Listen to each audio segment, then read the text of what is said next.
Welcome to the Hamumu Halloween Home Horror Hoedown, the podcast where we watch scary movies so you don't have to. From award-winning to completely unknown, we take them all way too seriously. I'm your host, Mike Hommel. And I'm your host, Solange Hommel. Now, warning, we use a ghoulish number of spoilers, so watch the movies first. Second warning, we don't know anything about anything, so don't take us seriously as we take these movies seriously.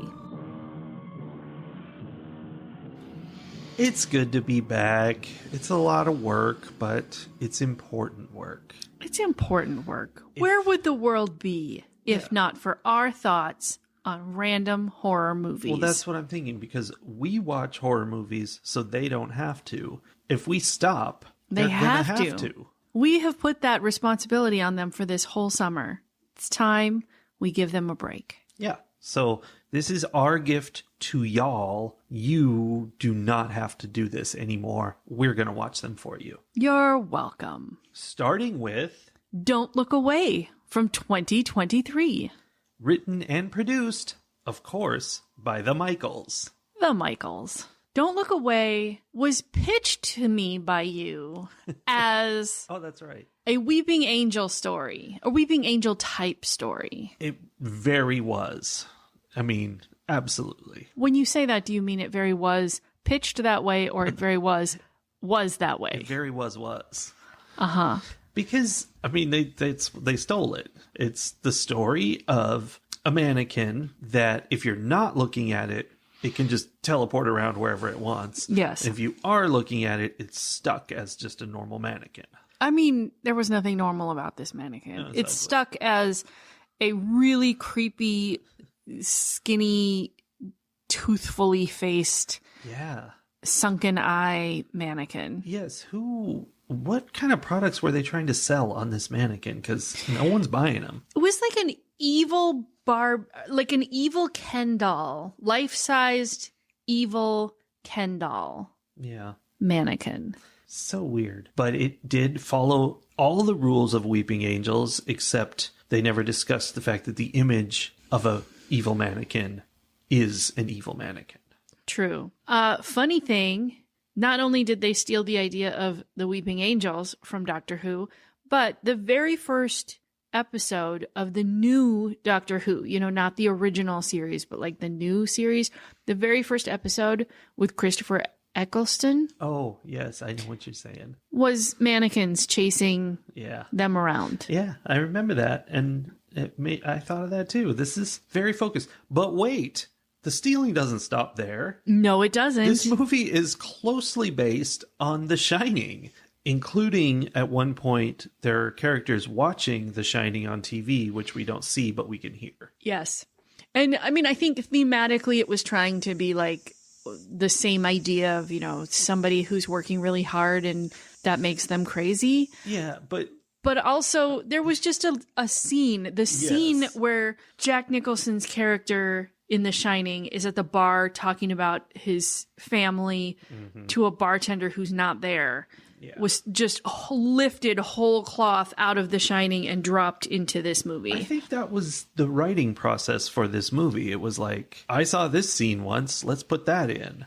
And how about this scene? It was just a whole bunch of just straight copies. Yeah. And unfortunately, and this is going to, we're going straight into kind of how I felt about this movie, but unfortunately, they didn't even do a good job of lifting it out of things, well done movies and shows, and putting it into this movie, because in the process, it lost all sense of emotion and cohesion and all the things that make a storyline good. Yeah, it was. I have opinions on how it was done. I do want to say that the sound in this movie is so bad, or we've been having problems with our TV setup. Maybe our TV is so bad, but I didn't notice this anywhere else. All the sound effects seemed okay, but the characters talking seriously sounded like they were talking through like a 70s telephone. Like they were just down in a well talking to us. It's very weird. Especially there was one scene where they were like all hanging out on the porch, and I was like, they're all so far away. I don't understand what's happening. They all sounded like we often sound when we are recording our podcast. Yes, they have our level of audio artistry, which is really not a good thing to have. So I didn't really notice that so much as I noticed how absolutely stilted all of the dialogue was. Yes, it was. Like, there's a thing that happens when people are just reading their lines and they're like, I have a line and I'm going to say my line now. And they forget that the line has to be connected to the line that came before and the line that comes after. They forget they're supposed to be portraying someone who is having a conversation with someone. And all of the lines in this movie, I mean, maybe not all, but most of the lines in this movie just sounded like they were being read into a microphone somewhere instead of being somewhere far away. Instead of them like recording a pretend conversation a group of people were having. Yeah, it's kind of the opposite of other bad movies we've seen where they try to ad-lib everything and it's not good. Mm-mm. The story is that this mannequin who is trapped in a box is being shipped somewhere. He gets out of the box. He starts eating a bunch of people. Everyone, Yeah, I mean... we'll have to discuss that. Yeah. Everyone who sees him ends up dead. There's a very early bus in the I know, I movie. wrote that. The first scene of the movie features a bus busing. Yes. So she's driving her car and she hits one of the bad guys who was trying to steal this mannequin. No, she hits the driver who was trying She to hits not the have it stolen. driver whose delivery was disrupted by bad guys who were trying to steal the mannequin. Yeah, that's how the mannequin got out of the box, is they opened the box. So the driver's trying to run away from the mannequin. He runs into the street. She hits him with her car. She sees the mannequin.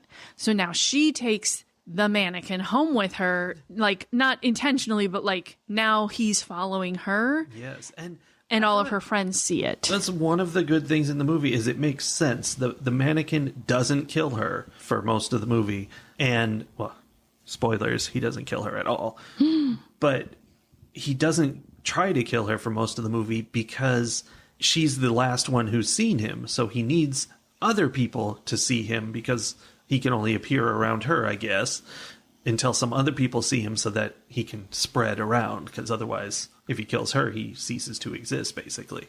Yeah. Except that wouldn't be true if he hadn't killed all the people who saw him after her. Well, yeah, but he's got to kill. Like, that's the whole point. It's interesting to me, though, that he decided she was the one he was going to keep alive and he was going to kill all these other people who had seen him after her. Yeah, because he had to keep her alive at first because she was the last one left. Right. But then after that, he could have killed her next. But instead, he kills Drake, Madison, Isabel, Lewis, Lucy, Jonah, and Steve, Beanbag Steve, and possibly others. I don't know. There were a lot of characters. Yeah, an entire club full of people. Oh, right. The dance club, the like rave. Yeah, that was very early on where he just went and mowed down an entire club full of people. And just that should have been enough, I think. He was fine after that. You would think.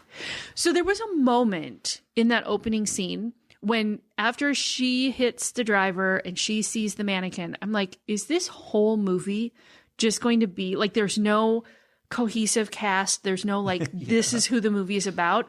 The movie is truly about the mannequin and the mannequin is just moving organically through this town. And like it was just going to jump from person to person, family to family, whoever had seen him last, that's who he was going after, which having seen the whole movie, I wish it had been that would have at least been something kind of unique and interesting. Yeah, that would have been unique. Probably not very interesting, but unique. It would have been easily as interesting as this movie was. Fair. I had the thought, I'm like, well, there's no plot there. That's just a monster movie, a monster just going through and destroying as many people as possible.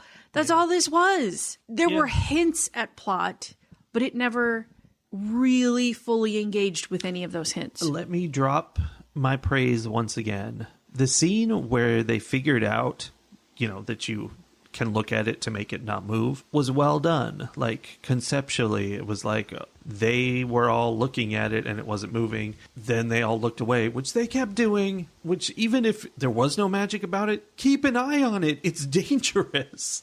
But anyway, they all looked away and they looked back and it was still there. And they're like, well, that's the first time that's happened. And then they realized their friend Lucy was in the window just staring at it that entire time. So they're like, oh, as long as someone's looking. Yeah. So I thought that actually made sense, and they had come up with a way to make that organic without having to have someone explain that to them. Yeah. You know what doesn't make sense? And I'm going to criticize Doctor Who at the same time as I criticize this movie. You can't do that. I have never liked about the Weeping Angels, and I did not like about this mannequin, the idea that, I mean, at least with the Weeping Angels, it's if another Weeping Angel is looking at them, they're frozen. But in this one, it's if the mannequin is looking at himself in a mirror, he's frozen. Are you kidding me? I don't know how that's the first time that happened. Feels like he should have gotten stuck at some point very early. Right? And it doesn't make any sense that that would be what it is. I don't know. And it doesn't make any sense that that wasn't mentioned or discussed in any way, shape, or form prior to that being the solution. It felt very out of place and, like they were just like, well, we're done writing this now. We want it to end. How can we make it end? Well, that's what happened. The dramatic finale to the movie was like he was coming after her. He had killed everyone else and he was coming after her, and she's like, where is he in the house? And she's creeping around.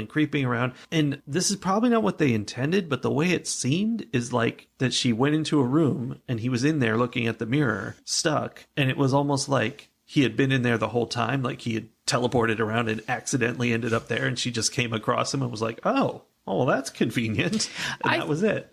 I thought, and I don't remember if I actually saw this and that's why I thought this, or if I didn't see what happened and I just made the assumption that this is what it was. But I thought that when she was going into a room or a closet or something, she opened a door and then suddenly a mirror was in front of him. Maybe that's what happened. Totally on accident. But it was totally on accident. And I mean, I guess there's something to be said about that, but it just felt so like there was nothing in the lore of this monster that is a possibility. Yeah. I mean, we didn't have any lore, so that's fair. Well, we had Blind Victor came and explained some of the lore of yeah, you know what he it's said? going to kill everyone you know and all that. He said only the devil knows where it comes from. First my kids saw it, then my wife saw it, and that's it. It was just there one day. I guess.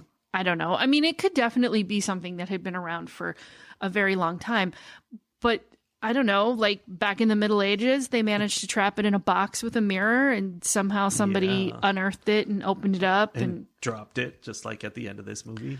Right. It just, and nobody knows. So now we're starting all over again. Well, I don't understand how this monster could be so indestructible and have done really so little damage in this universe in all of time. Why is this not something that everyone is terrified of all the time? Yeah, the story that old Victor told about how, who knows where it comes from, my kids saw it. I feel like they needed to have an evil department store owner did a ritual on his mannequin. Sure. Because it had to have a start point, otherwise, like you said, everybody would be dead. Well, or everyone would at least know the story of the mannequin that you have to look at. And there would be, that universe would have had, okay, now I'm thinking, what's the movie where they cover their eyes? Bird Box? Maybe. But the universe in which this monster is as indestructible as it is becomes a universe where people are deathly afraid of seeing something. Yeah. And so they would take precautions. You would think. I was thinking, he would teleport around, but obviously he can only teleport. I mean, I'm calling it teleporting. It could be that he just ran super fast. We don't know. It would have been fun if you would have heard the little pitter patter of his little mannequin feet running around. But he would teleport around always to a place big enough to fit him, obviously, because that wouldn't make sense otherwise. But I never saw him move any objects or anything. Well, he made doors close magically, but he wasn't touching those. So I never saw him move things out of his way or, like get under a blanket or anything. And it made me think, if you think he's coming for you, get in your bed and pull the covers up. You can't teleport under the covers with you because that's not the rules. Right? Okay. This universe, they learn that, and now these people in this universe travel around inside like a little, like just outside of their own size and shape bubble, like plastic bubble. What you're describing is a Halloween ghost costume. Sure. The one that Willow wore. Yeah. That was just a sheet. Yeah. I guess that's what I meant. Yeah. I feel like it would have been a different universe, and they didn't do any world building around what this monster really was like. It was pretty weird. I mean, clearly it was very unknown until this moment. Which would have been okay if the lore of the monster, like you said, was like a shopkeeper 50 years ago created this thing, and now it's running around, and like it hasn't had a chance to really develop lore and understanding. Okay, but here's the thing. I guess maybe it's possible we just didn't see this, but the beginning of the movie opens with the mannequin being shipped in a box by Blind Victor. He's going to take it to his estate and bury it or something. First of all, people got to stop shipping this thing. Just take it, just drive it there and bury it, and you're done. It's so easy.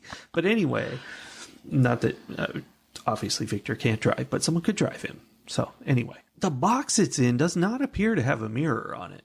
So why not is it in the stuck beginning? In the box? In the second, at the end, that's how we realized her box. had a mirror in it. But no, I don't know. How did it get in that box in the first place? Nobody knows. Maybe that's what happened is, his wife and kids saw it. It murdered them. We got to get into this murdering. But first of all, it murdered them. And then he obviously hadn't seen it because he's blind. And so he's like, oh, mannequin in front of me. Let me put it in a box. And now no one's seen it at all. No one alive has seen it. So it's no longer has any power. I guess. Until the bad guys open the box. See, I feel in this universe, people who don't have sight as one of their senses would have been like really important, valuable people. But again, it was just created by a department store guy 50 years ago. I have suspicions that it was created by Blind Victor. He was a bad guy, which gets into the subtext of this film, the supertext of this film. Supertext. Which is that men are terrible. This movie worked really hard to make that point over and over. Focusing mainly on our friend Steve. He was a lot. He was the Jack Nicholson character. He even was writing his PhD thesis, which just consisted of the word mannequin over and over and over. And I was so disappointed that it wasn't, all thesis and no raves or whatever. Make Steve a something. A mannequin. Yeah, Steve was terrible. From the very beginning, he was all red flags. Like, even the very first time we see Steve, he's talking to Frankie, who is the main character. He's talking to Frankie, and he's talking about how they have the next 5 years of their life mapped out. And he's, going on and on about how it's exactly what she wanted and blah, blah, blah. Now, this woman hit someone with her car, that someone died, and she drove her car home with blood all over the windshield. Without even using the wipers. And the cops let her do this. Like, they just told her, like, okay, go home. And they didn't, like, impound the vehicle or anything. She just drove home with just red all over the front of her windshield. Mm-hmm. She is visibly shaken. She comes in, she like opens the door, she grabs a tab out of the fridge, which is deep dive for a soda. Just saying. That's like right there with your RCs. What happens with that tab, Soli? So she grabs a tab out of the fridge. Steve walks up and goes, a tab? That's a good idea. And takes it out of her hand, opens it, and starts drinking it. So that she has to get another one out of the fridge. In the meanwhile, he's like going on about how the next 5 years are planned out and blah, blah, blah. And he is completely oblivious to the fact that she is deeply traumatized until he finally stops talking and she bursts into tears. And he doesn't really have a reaction to that either. Like, the scene ends pretty quickly after that, but he doesn't, like, there's not a moment of him going like, oh, what happened? Are you okay? Like, he had no curiosity about this woman who is his girlfriend throughout the whole movie. Because he is a masculine American man and an alpha male, or I don't know if it said that.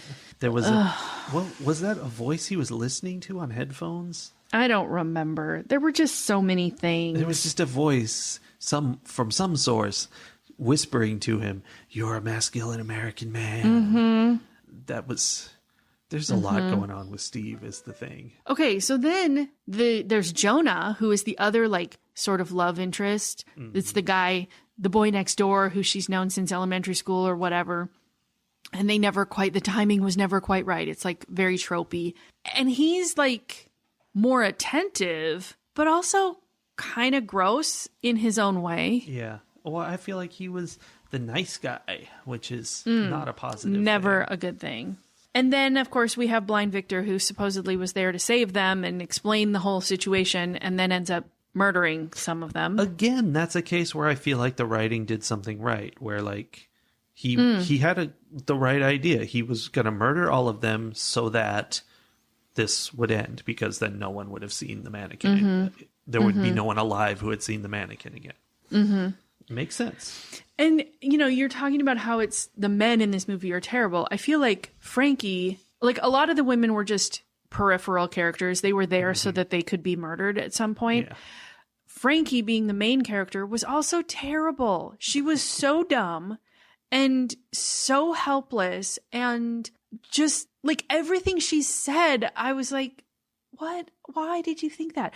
You know, Blind Victor is killing Lucy and Jonah, and Frankie is like, you came here to help us. There was no reason for her to believe that. Like, he just showed up. Yeah. And it was one of those situations where I'm like, why are we letting this guy in the house?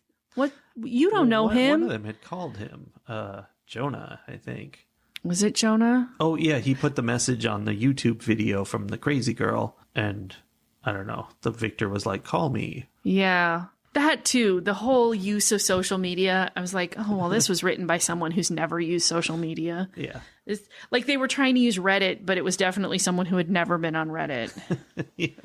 So Steve also went through the whole movie doing very trademark not believing women. Like, Frankie would be like, oh, mannequin's trying to kill me. And he's just like, oh, silly woman, you're being hysterical. Everyone else leave the house. I have to have a talk with her. Yes. He was Well, intense. that was very classic and tropey too, in that she has this group of friends she's close with, but she also has this boyfriend who doesn't like any of her friends and is very jealous of all of them, and, like, is essentially trying to keep her away from them, like, wants her to not have any friends other than himself.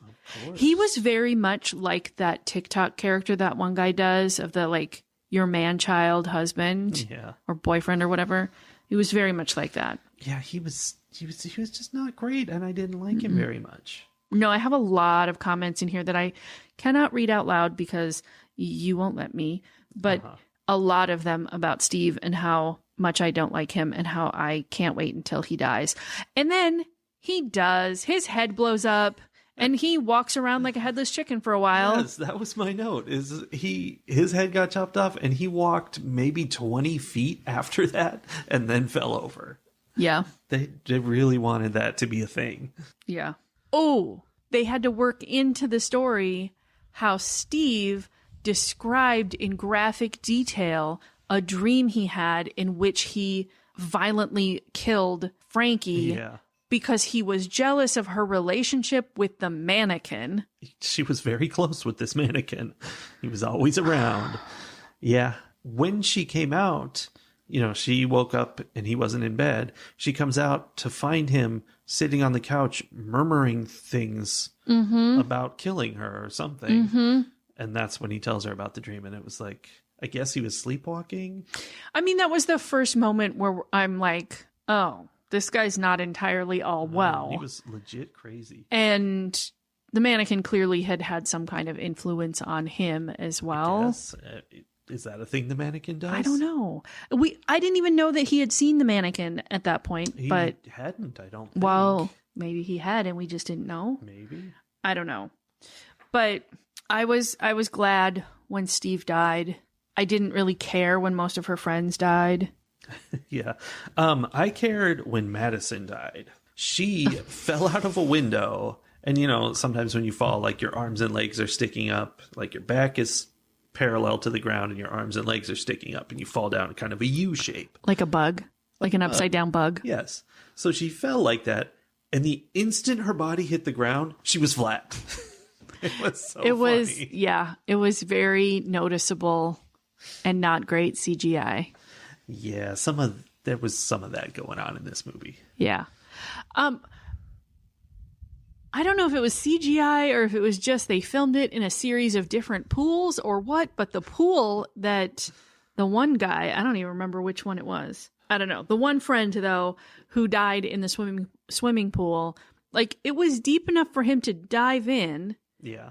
But then it was shallow enough that the mannequin appeared to be standing on the bottom and it only came up to like his waist. Yeah. Now it's possible that he somehow managed to float perfectly still and upright. Well, he doesn't move when you're looking at him, and he's made of wood, so he floats.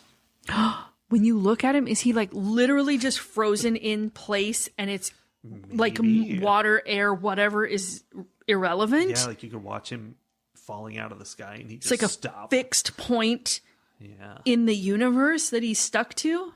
That makes some sense, though, like with the quantum things that Weeping Angels are into. I don't know if he has the same issues. I'm not sure.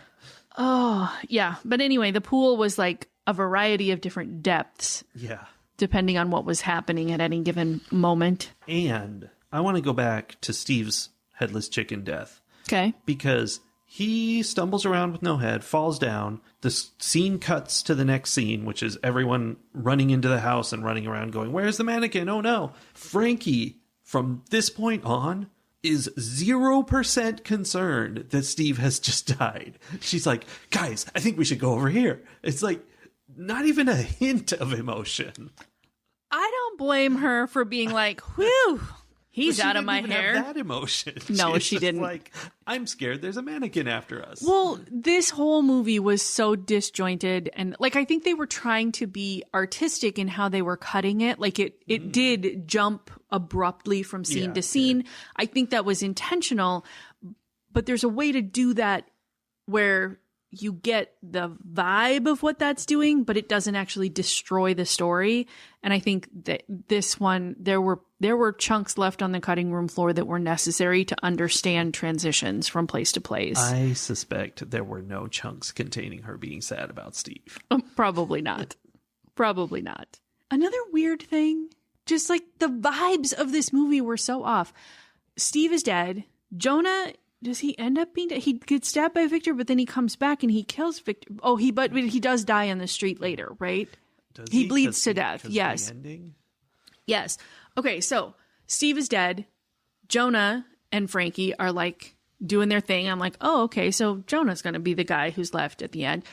Then Victor stabs Jonah. Mm-hmm. We think Jonah's dead. Jonah pops up the last minute to save Frankie from Victor. Yay. Mm-hmm. But she can't get him to the hospital or to help soon enough. He bleeds out on the street. So now Steve and Jonah are dead. Okay. And I have it- questions. And at this point, the soundtrack turns into sort of this like sort of sexy Yes, it song does. as Frankie and the mannequin are like still interacting with each other. And I'm like, wow, she didn't care when Steve died. She's like, that's fine. Jonah's here. And then when Jonah died, she's like, that's fine. I still got my mannequin. It was weird. The music choice was weird in that moment. Yeah.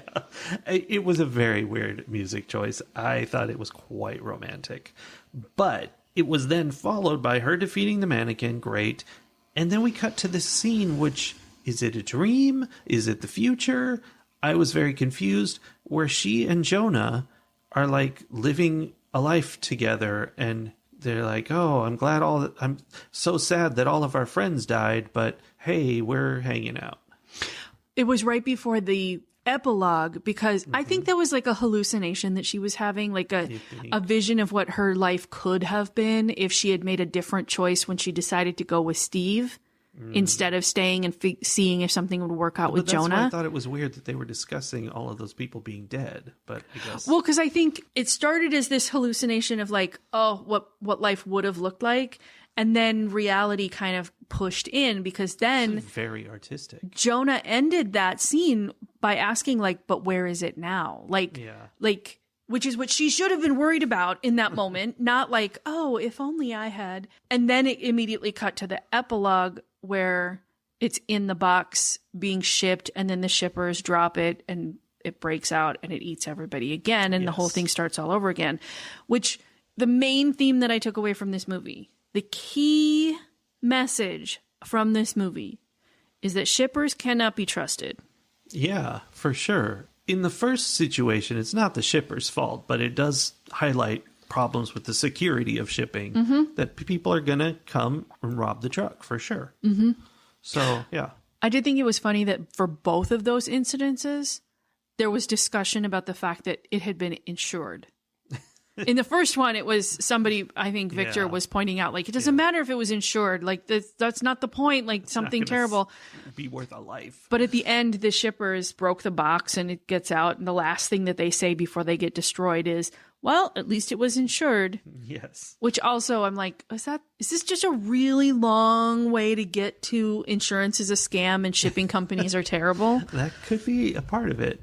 A part of the, again, subtext of this artsy film with all these layers. Indeed. So you said that the mannequin destroys them. And we've talked about so many people getting killed. How does the mannequin kill people?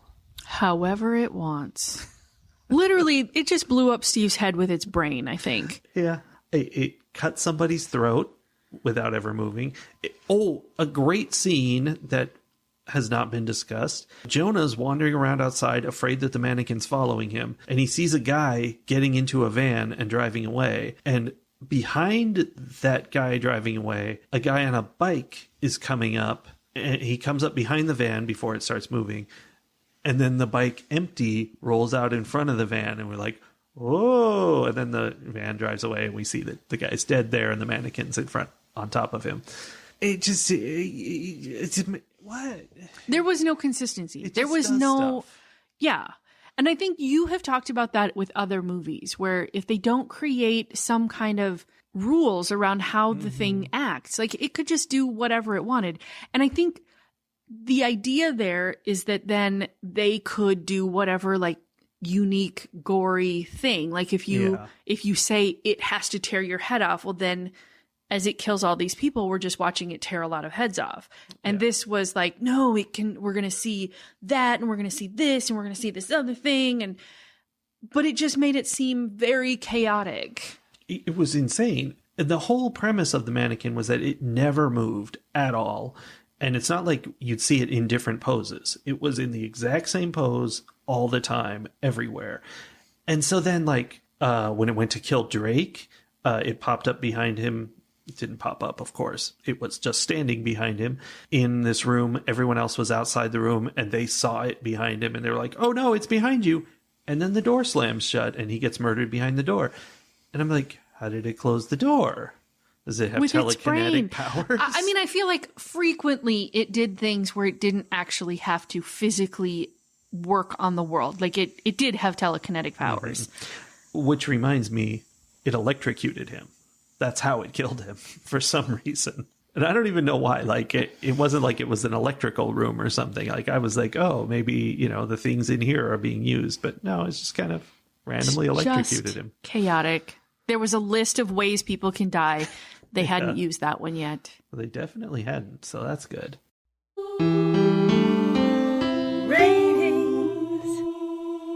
You might be surprised to hear that I thought this was a pretty dumb movie. What? And it wasn't, quite the kind of asylum fun craziness where it was, I don't know what's going on and I'm laughing the whole time. It was mostly kind of dull. But the fact that they tried to squeeze in Steve being completely insane and murdering people almost. And then Victor showing up and murdering people, and like none of that was a part of the story of the mannequin. I mean, Victor was, but like he didn't have to kill people. Like they just wanted to throw in all this stuff, and it was just so weird that was fun. What were they thinking here? They were just like, we've got things we want to do, and one of those things was talk about how men are terrible, because they very clearly had that as a message in here. Also, there was a woman named Molly who gave Frankie Molly. Was it actually Molly? I don't or was know. it just, it was a very bright colored pill with a yellow pill with a smiley face on it. Yeah, which you can look it up on that thing where it's like, you know, if it says 317, it's a Tylenol. Uh-huh. The yellow smiley face is one of Yeah. the drugs. I mean, I think it was supposed to represent Molly, and her See? name was Molly, and Her it name was was Molly. just That's too much. a message. That is art. Is it? Oh, yes. Every step of the way, there was serious art going on. And, like, for example, Molly goes running out of the club to escape the mannequin after everyone else in the club is dead except her and Frankie. Frankie's following her. Molly runs out the exit door, Slams it closed behind her. and Frankie can't open it because it's a fire exit. It better not be locked. Right? It has one of those slam bars. Like, Which is part of the fun, because then, like 30 seconds later, Frankie is being scared of the mannequin and like falls back against that door and hits the slam bar, and it opens right up. Yep. So it turns out she didn't actually try pushing on the bar. no, she just forgot how doors worked. Yeah, she was very frightened. That's understandable. See, again, art. That was realistic panic moment. So, based on all the art coming in from all the directions and the acting, audio, all this great stuff, I would give this movie 2.5 baseball bats out of 5. 2.5. All right. For me, it didn't feel quite as arty as you're suggesting. I mean, I know you're being funny, sarcastic there, but it didn't work as well. Like it was one where if someone wanted to hate watch a movie and like talk through the whole thing and make fun of all the pieces, like this has a lot that is there to make fun of. There is a lot that's pretty entertaining. Yes. Where it really falls apart for me is that the story was not, there wasn't enough interest. I didn't care about these people at all. And there were moments where I was like, oh, we're almost going to hear something. Because, you know, a couple times Frankie's parents were mentioned, that they had died, and that, yeah. you know, at one point Steve throws, "You're just like your mom," or something like that. It's just like your See, mom said, or whatever. They tried to put in stuff in this movie. But it was all like there were just little tiny hints, and it just left me going, okay, well, you didn't give me any of that. You just hinted that it existed and then still kept it a secret. Like, Yeah, I don't but feel like it's- I'm in on this joke. Affecting them. It's Well- a part of the art. It was affecting them. The problem was it didn't affect me. No. But I did make the note at the end that this movie sort of feels like a film school graduate project. Yeah, They were trying to do a lot. It just didn't work. that sounds right. And, you know, I would say it's possible that these people who made this movie, given practice, could figure out how to use all the pieces that they had. They just didn't quite know how to use them now. Yeah. So I am going to give this 2 baseball bats out of 5. Okay. But I will say, if you are looking for a movie to watch, to make fun of, because that's something that's fun for you and your group of friends, this one would work for that. Yeah, but I mean, that's what I was saying at the beginning of mine, is that I don't think it's great for that. Like, I wasn't laughing and talking a lot during it. I was mostly kind of like, a slack jawed. I think if I had known, like, I was expecting it to be more serious. Yeah. Not serious isn't the right word. I was just expecting more, and so I was like trying to engage with it and let it tell me a story. If I had known from the beginning there was no story to be told, then I could have, like, this could have been a Mystery Science Theater 3000 kind of a watch. Yeah, but we I think weren't it watching could. it in that way. But it's not, it's not super fun like Yeah. some of those, but it could definitely work in that way. Yeah. Well, that's that. We have definitely started our return with the cream of the crop. Yes. There's nowhere to go but up from here. We were going to watch a different movie, and I said, oh, it doesn't have a very good rating on IMDb. And so we watched this, which had 2.2 points lower of a rating. I will say that because that other movie was a time loop movie and we changed our minds at the last second, there were multiple points while we were watching Don't Look Away that I was like, when is the time loop going to happen? And then I would have to remind myself that that wasn't the same movie. And then I would be a little sad that we didn't watch that one because it wasn't going to be good. Yeah, it's true. Maybe we'll watch the time loop movie next. Maybe, but should we watch 2 bad ones in a row? On purpose? We'll see. I guess people will have to tune in next week to find out. Ooh, that's such an exciting cliffhanger. A hook. It's a hook to hook you. We'll see you next week, whatever it might be. All right, bye. Bye.